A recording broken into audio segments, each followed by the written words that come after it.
I am literally coming at you from Frozen Landing about an hour into opening night here for Bettendorf, and it's good to see you guys. It's been a great night out here so far. News out of Davenport at this hour. Police responded to a possible stabbing in LeClaire Park where they say someone suffered life-threatening injuries. We're showing you a live picture of what's going on around the park. Put your policies aside for a moment, Senator. You have the winning formula in the palms of your hands with not even knowing it. You have any idea where I'm going on this? I'm seeing the word ice cream up there in your mouth. Yes, you cheated, absolutely. Forget college for all, forget health care for all. You can promise ice cream for all. You got Ben and Jerry's in the palm of your hand. The nutshell storylines of Bernie Sanders, Hillary Clinton for the Democrats, Donald Trump, Ted Cruz, and maybe a surging Marco Rubio, Rand Paul for the Republicans. It's basically a battle of the strongest ground games for the Democrats between Bernie Sanders and Hillary Clinton. Hillary Clinton arguably has the strongest ground game of any candidate from either party. Bernie Sanders, though, on the other hand, has been pushing his political revolution. Is appealing a lot to younger voters in this campaign. He's actually trying to get a lot of those college students to go home to their rural areas where he needs that precinct support to earn delegates. A very crucial part of the caucus process, actually. Just since we've been here the last few minutes, a woman has come up and just recently made a donation. I'm going to call her over here. Lisa, come over here real quickly. Her name is Lisa Sprouse, and she was just stopping by. I think you said to pick up your plants here, and you asked us what we were doing. You found out we were raising money for the Relay for Life and cancer research at the American Cancer Society. Why did you decide to donate today? It's very close to my heart. My mom's a breast cancer survivor, my sister's a breast cancer survivor, and so am I. Every player during every round struggles with ups and downs on the course. That's definitely true for the rising stars here at the John Deere Classic. It's free to do it unless you want to rent some skates. That's $2, and I'm going to skate away as I send things back to you, Tiffany. All right, I'm impressed with his skating. A Burlington police officer got some help from a couple of bystanders this morning while he tried to subdue an armed suspect. Crews are getting closer to finishing the Bakken pipeline in Iowa. Protesters have done everything in their power to hold up construction. More people in Iowa now have access to medication that can reverse the effects of an opioid overdose. Members of Illinois' largest labor union threatened to go on strike unless the governor comes back to the bargaining table. Illinois state lawmakers walked away from their veto session with one accomplishment, but they're still far from passing a budget. Iowa's current law that allows medical cannabis oil expires in July. State lawmakers have been at odds the last two sessions about whether to do more to expand the law and make medical marijuana more accessible. I asked the Democratic and Republican candidates for the state Senate seat open after the death of Joe Sang where they stand on the issue. Some Illinois lawmakers are suing the state comptroller to get paid. Traffic is moving smoothly in downtown LeClaire again after a stinking mess this afternoon. Police say a semi-truck carrying animal byproducts spilled some of its contents. I'm thinking about getting a Christmas tree. I'm sure a lot of people are doing the same, and I'm a little worried. Well, a little snow on the Christmas tree might actually make it a little more festive. Maybe. President-elect Donald Trump held more transition meetings at his New York headquarters. He picked his Secretary of Defense Thursday night, but hasn't decided on a Secretary of State.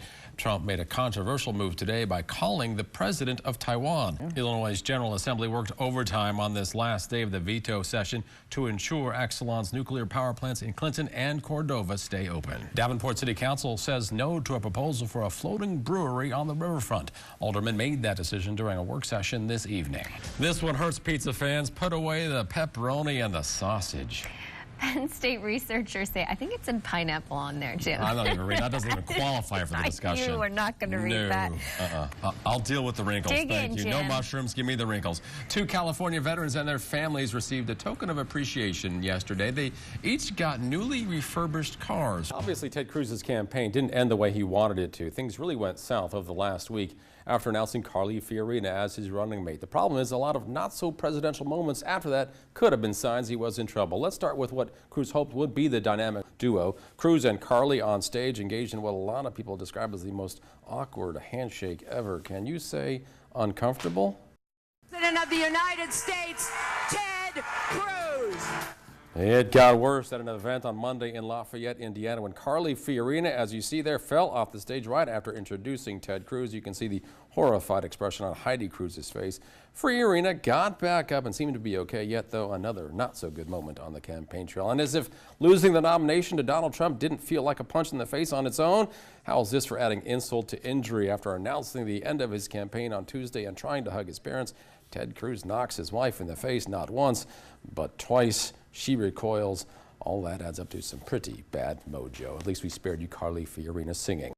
It's the calm before the storm in more ways than one. Take into account all of the activity associated with the caucuses, then combine it with the fact that there is a blizzard bearing down on the state, as Andy mentioned just a moment ago. Of course, Iowa gets plenty of attention in all of this, but the impact the Iowa caucuses actually have on determining the nominee is mixed. Historically, it's been more significant for the Democrats. Looking at the 9 contested caucuses since they began in 1972, 5 of the winners in Iowa went on to claim the nomination. Those 2 first caucuses actually saw more uncommitted voters than support for candidates. After 1992, though, we do see the Democratic trend where winning Iowa leads to the nomination. Both 1992 and 1972 are outliers where the nominees didn't win either Iowa or New Hampshire. Bill Clinton in 92 and George McGovern in 72. Now let's check out the Republicans. Their contested caucuses started in 1976. There have been 7 of them. You notice that not even the revered Ronald Reagan won here the year he won the nomination and the presidency in 1980. You can see how it played out since 1996. Only 3 of the 7 Republicans who won Iowa during contested election years went on to get the nomination. 2012 was a weird year because Mitt Romney was initially declared the winner in Iowa, even though eventually it was determined that Rick Santorum won, though by that time the damage was done and Romney gained the momentum he needed to earn the nomination. So being first delivers a lot of attention to Iowa. However, there's no guarantee it actually delivers the nomination to either of the parties. A much better indicator for Democrats, though, than Republicans in recent history. That'll do it for us for now. Reporting live at Caucus Central in Des Moines, Jim Niedelman, Local 4 News. Back to you guys. Tonight's send-off for David Letterman will be bittersweet. It seems strange, but it is the last time any of us will see him at the desk of The Late Show. The program is certainly going to be packed with memories. Some of those memories are very special for a woman just outside the Quad Cities. There is no better sport for this building than, of course, elevator races. It was something only David Letterman could think of. On that night, 32 years ago, Kathleen Walgren was in the building. She was in New York City with her mother, grandmother, and sister. While taking a break outside Rockefeller Center, they saw a line for a new television show, Late Night with David Letterman. My mom had absolutely no clue who David Letterman was. But she soon found out. A woman came up to her and said, "Ma'am, would you like to be on TV?" Are you familiar with the Westinghouse cars? No. Okay, well, are you excited? Very much so. Okay. That's Kathleen's mom, Clara McAllister, chosen to compete in David Letterman's first ever elevator race. She kind of ran like a duck. Miraculously, when they went to go to the elevators, her elevator opened first, and lo and behold, she pranced in to claim her prize, a moment of glory that got her the chance to sit next to the man himself, even though they got her name wrong at first. She walked away with a trophy that apparently broke on the way home after the show, but she wasn't done. The producers wanted her back to defend her title. you know, she thought, well, why? You know, it's like, you know, why do they want me to come back again?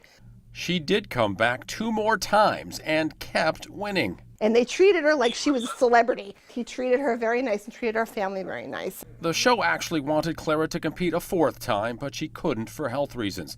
Kathleen's mom died 2 years later. Kathleen now lives in Erie, Illinois with her husband and 12-year-old son. Neither got the chance to meet her mom in person. It's been nice to have people that I care about be able to see it. And that's a memory that we'll always have. And our family will always cherish that. For that, Kathleen is grateful, and she will be watching when David Letterman says goodbye. I'm going to think about my mom, even though she's not, was really part of that show, but she was part of David Letterman. A very controversial proposal going through the legislature right now, and that's the gun law legislation, the provision to adjust the stand your ground provision. Where do you stand on this? Clear the House, it's waiting to be voted on in the Senate, some debate there.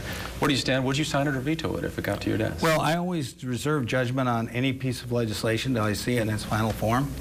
But you know the basics of this. I'm a supporter of the Second Amendment. How would this law be any different than, say, the law in Florida where we had an incident? Of course, you're familiar with the Trayvon Martin case, I would imagine. Yeah, well, again, that is a different situation, and it's a situation where the media, again, didn't give an accurate portrayal of what actually happened in that situation.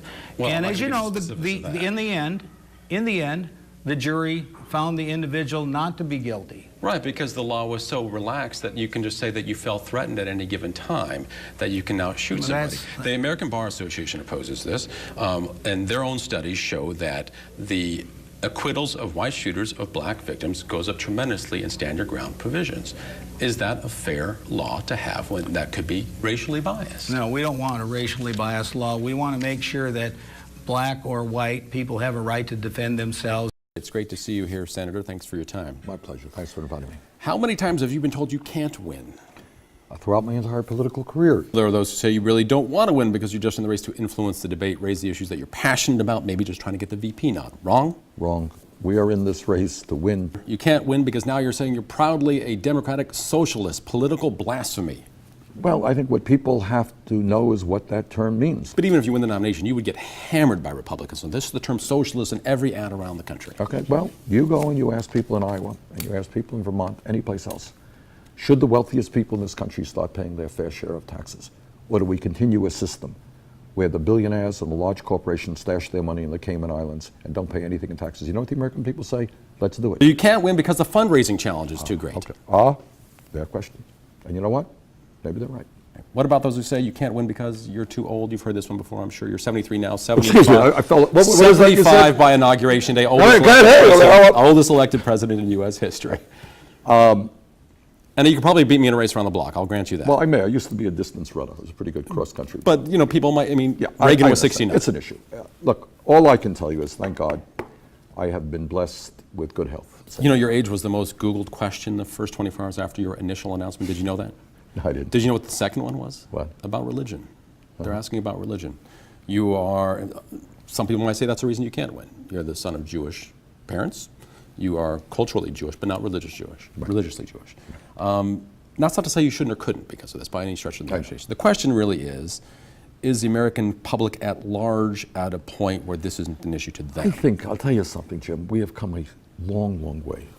Governor Rauner, how does it feel to be the first governor in perhaps at least the 1930s, maybe longer, to have presided over a full fiscal year without a state budget? Could have been a nice welcome. No. Well, it's a sign of how much we need reform. Our system's broken. When we hear the news conferences between you separately and then House Speaker Michael Madigan, they're not very nice about each other. How would you describe your relationship with the House Speaker? Yeah, you know, there is a difference between, you know, public rhetoric and, you know, all these finger pointing. It's politics. Frankly, I'm a business guy. We need reforms to grow the economy and get more jobs. Well, how would you describe your relationship with the House Speaker, though?